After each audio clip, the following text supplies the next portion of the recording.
Tá interativo hoje aqui. Como é que vocês estão? Bom, graças a Deus. Vamos retomar a série de mensagens em Êxodo. Vamos trabalhar esse texto, Êxodo capítulo 4, verso 1 ao verso de número 9. Esse vai ser o trecho que nós vamos trabalhar. E o título da mensagem é Objeções e Sinais. Diz assim: Respondeu Moisés: Mas eis que não crerão, nem acudirão à minha voz, pois dirão: O Senhor não te apareceu. Perguntou-lhe o Senhor: Que é isso que tens na mão? Respondeu-lhe: Um bordão. Então lhe disse: Lança-o na terra. Ele o lançou na terra e o bordão virou uma serpente. E Moisés fugia dela. Disse o Senhor a Moisés: Estende a mão e pega-lhe pela cauda. Estendeu ele a mão, pegou-lhe pela cauda e ela se tornou em bordão. Para que creiam que te apareceu o Senhor, Deus de teus pais, o Deus de Abraão, o Deus de Isaque e o Deus de Jacó. Disse-lhe mais o Senhor: Mete agora a mão no peito. Ele o fez e, tirando-a, eis que a mão estava leprosa, branca como a neve. Disse ainda o Senhor: Torna a meter a mão no peito. Ele a meteu no peito novamente, e quando a tirou, eis que se havia tornado como o restante de sua carne. Se eles te não crerem, nem atenderem à evidência do primeiro sinal, talvez crerão na evidência do segundo. Se nem ainda crerem mediante estes dois sinais, nem te ouvirem a voz, tomarás das águas do rio, e as derramarás na terra seca, e as águas que do rio tomares, tornar-se-ão em sangue sobre a terra. Objeções e sinais. Esse texto nos mostra como Moisés passa a levantar objeções à missão. Deus deu uma missão a ele, mas Moisés está colocando obstáculos nessa missão. E Deus então vai dar a ele, vai conceder a ele alguns sinais para o encorajamento dele e para que o povo creia que Deus realmente o havia enviado. Então, nós temos seguido uma série de mensagens e é claro como a forma como Deus trabalha. Deus primeiro ele chama uma pessoa pelo nome, Deus se revela a essa pessoa, Deus revela o seu próprio caráter, quem Ele é, e Deus comissiona essa pessoa. Deus envia essa pessoa na sua missão, na missão de Deus, no plano de Deus. Então, a missão de Moisés era ser o mediador entre Deus e o povo. Moisés ia ser o libertador do povo de Deus no Antigo Testamento. E realmente ele foi o libertador no Antigo Testamento. A missão de Moisés era ser um instrumento nas mãos de Deus. Libertar os escravos debaixo do Egito, debaixo do jugo de Faraó.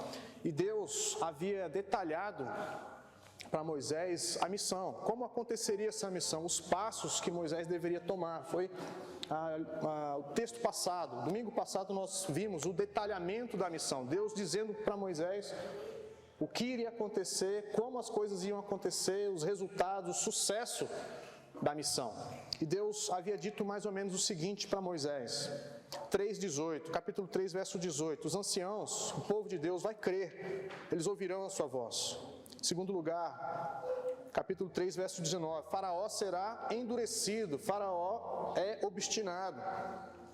Capítulo 3, verso 20, Deus estenderá sua mão e fará os seus prodígios no Egito. Deus ferirá a terra do Egito. Capítulo 3, 20, a segunda parte, o povo será liberto. E capítulo 3, verso 21 e 22, vocês não sairão de mãos vazias. O povo ia pilhar o Egito. Então é mais ou menos, Deus ia ferir, imagina um homem sendo ferido, o Egito como uma pessoa, ia ser ferido pelos golpes de Deus, ele ia tombar, ia cair na terra, e o pessoal, o povo de Israel ia pilhar ouro, prata e vestes, iam ir para a terra prometida e o Egito ficaria tombado pela obstinação de Faraó e pelo pecado do povo. Então, esse é o detalhamento da missão, é isso que Moisés deveria fazer. Então, Moisés ele ia dar um recado para o povo de Deus: olha, Deus tem nos visitado, Deus tem visto o que está acontecendo no Egito, Deus é um Deus presente, Deus não está ausente da vida do povo dele, Deus está junto, Deus vê, Deus conhece e Deus age. Ele nos encontrou e Ele veio nos libertar. Moisés ia dar essa mensagem para o povo de Deus. E Moisés tinha uma outra mensagem para Faraó: Deus dos hebreus nos encontrou, deixa o meu povo ir. Essa é a mensagem para Faraó. Completamente diferente. O povo de Deus ia ser encorajado, o povo de Deus tem uma mensagem de esperança, uma mensagem de vida, uma mensagem de libertação, de uma terra boa, de uma promessa que Deus havia feito. A fidelidade de Deus acompanha o povo de Deus desde sempre. Todos aqueles que confiam no Senhor são abençoados. Deus não desaponta nenhum daqueles que colocam a confiança nele. Confie no seu Deus, confie no Senhor, no Deus do Êxodo, no Deus de Moisés, no Deus de Abraão, Deus de Isaac, o Deus de Jacó. Foi Deus deles, foi Deus com eles, e é assim também com a nossa vida, com cada um de nós nesse momento. Então Moisés tinha essa mensagem para dar ao povo de Deus, e uma mensagem de confronto para Faraó. Então, imagine que é a maior nação do mundo na época. Imagine que Moisés tem que ir ao seu povo primeiro com a mensagem seguinte: o Deus dos hebreus, o Deus do pai de vocês apareceu para mim. Deus me comissionou, Deus me chamou para libertar vocês, e Ele vai libertar. Mas essa é a maior nação do mundo, é o Egito, a poderosa nação. O Faraó é o homem mais poderoso do mundo no momento. E Moisés ia ter que ir lá e encarar esse Faraó e dizer para ele: ó, liberta os escravos, o Deus dos escravos apareceu para mim. E ele está dizendo, está mandando soltá-lo. Era uma missão grandiosa que Deus colocou nas mãos de Moisés, era uma missão grandiosa, uma missão enorme. E Moisés, de certa forma, ele começa então a colocar obstáculos, objeções na missão. Se a gente parar para pensar, se a gente olhar para trás, a primeira objeção de Moisés está no capítulo 3, verso 11. Moisés vai dizer: quem sou eu para ir até Faraó? Primeira objeção: quem sou eu? Pastor de ovelhas para ir até Faraó, o grande rei do Egito, para mandar dar ordem para ele? Quem sou eu? Segundo, capítulo 4, verso 1, Moisés levanta uma outra objeção. Moisés vai dizer o seguinte: o povo não vai crer. O povo não vai crer em mim. Os hebreus não crerão. Uma terceira objeção, capítulo 4, verso 10, não sei falar. Sou pesado de boca, não sou eloquente, não tenho fluência, não sei falar. E por fim, a última objeção de Moisés, capítulo 4, verso 13. Envia outro. Senhor, estou entendendo a missão, estou entendendo o que o Senhor vai fazer, mas envia quem o Senhor tem que enviar. Eu não. O texto diz que Deus acendeu a ira contra Moisés. Moisés está levantando uma série de barreiras para não fazer a missão, para não cumprir o chamado de Deus. Moisés está colocando obstáculos, Moisés está racionalizando, e a gente pode parar para pensar. É um desafio se envolver na obra de Deus, é um desafio se envolver de maneira profunda, se comprometer com as coisas de Deus. Não é algo superficial na nossa vida, vai mudar toda a nossa história, vai mudar o rumo da nossa história. E às vezes a gente fica colocando barreiras também, colocando objeções. Mas Deus, eu tenho meus sonhos, eu tenho meus planos, eu tenho projetos na minha vida, sou jovem ainda, tenho muita coisa para fazer, eu quero curtir o mundo, quero objeções, barreiras, obstáculos, justificativas. Moisés, ele poderia ter dito ao Senhor: Senhor, já estou com 80 anos, tenho 80 anos, sou casado, tenho 2 filhos, como é que eu faço? Vou abandonar minha família para ir nessa missão? Como é que eu vou fazer? Tenho as ovelhas do meu sogro, como é que eu vou fazer com essas ovelhas, Senhor? Vou largá-las aqui, como é que faz? Alguém tem que cuidar dessas ovelhas, Deus. Senhor, outra coisa, eu tenho planos de construir uma casinha ali naquelas palmeiras mais altas que tem ali, naquelas tamareiras, uma casinha com cercas brancas. Quero morrer aqui, Senhor, no deserto de Midian, com minha família, com meu sogro. tenho meus planos. Outra coisa, eu já tentei ser o libertador. Eu fui libertar o povo uma vez, não deu certo. Feri um egípcio, ele morreu. Depois o povo de Deus, teu povo, me rejeitou. Deus, não quero ir não. Tenho outros planos. Então Moisés, ele bem poderia ter racionalizado tudo isso. Ele tem as suas objeções, ele está colocando obstáculos. O primeiro obstáculo que ele põe é: não vão crer. O povo não vai crer. E nós, da mesma forma, nós também fazemos isso com a missão de Deus, com aquilo que Deus propõe para nós. Deus nos ordena: façam discípulos de todas as nações, testemunhem de Cristo, vão e falem de Jesus, falem do meu Filho. E nós, da mesma forma, colocamos obstáculos. Senhor, não sei falar, não sei pregar, não sei ensinar, não tenho coragem, sou jovem demais, sou velho demais. E Deus, Ele mostra que a missão, o envolvimento com as coisas de Deus exige sacrifício, exige de nós uma renúncia.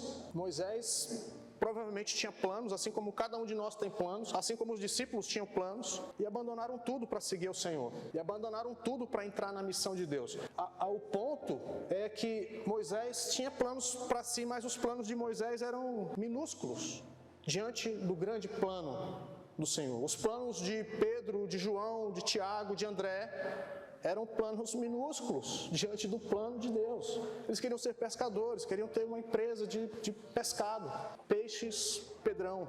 Pequeno demais para aquilo que Deus tinha para ele. Então, o chamado que Deus nos faz para nos envolvermos com o reino, para nos envolvermos com o evangelho, exige renúncia da nossa parte.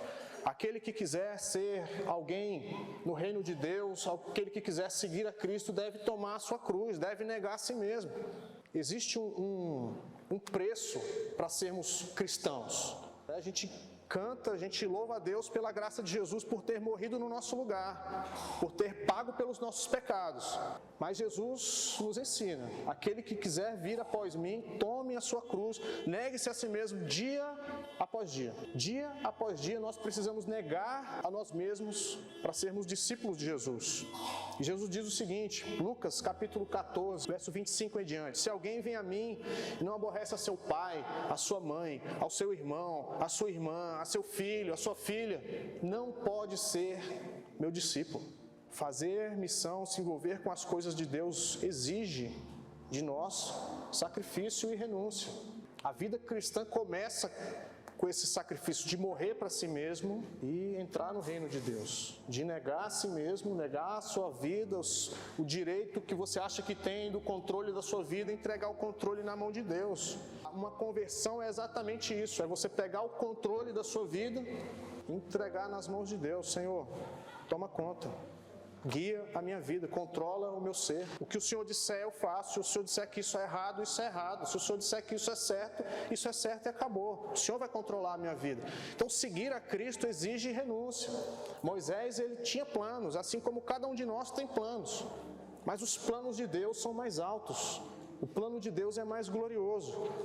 Nós passaremos dessa vida para outra. Onde nós temos sonhado? O que nós temos planejado para nós? Será que é pequeno demais? Será que os nossos planos particulares são egoístas demais? Será que você tem se envolvido com o reino de Deus demasiadamente? Será que você não pode entregar mais ao Senhor em gratidão por aquilo que Deus fez na sua vida? Será que você tem fechado os ouvidos para o chamado de Deus? Será que do nosso meio não existem pessoas que foram chamadas para ser missionárias, pessoas que foram chamadas para ser pastores, pessoas que foram chamadas para se envolverem 24 horas no reino de Deus? Será que nenhum do nosso meio, ninguém aqui desse meio será chamado para ser um missionário? Ou se envolver mais no reino de Deus? Então nós colocamos obstáculos. Isso é natural nosso, isso é coisa humana, de colocar obstáculos para as coisas de Deus, racionalizar, justificar. arrumar desculpas. Em outras palavras, é isso, nós damos desculpas para Deus, para as coisas de Deus. Senhor, eu não tenho tanto tempo assim. Nós temos tempo de sobra para ficar no celular, para fazer suas atividades, para se divertir, para lazer, para isso, para aquilo. As coisas de Deus estão sendo escanteadas, isso é muito ruim. A gente vê que a pessoa não tem o tempo. Todo mundo tem, a gente tem tempo para aquilo que é prioridade na nossa vida. Você tem tempo para aquilo que é prioridade na sua vida. Você vai arrumar tempo para o que é prioridade. Então Deus não é prioridade. Você não tem tempo para as coisas de Deus.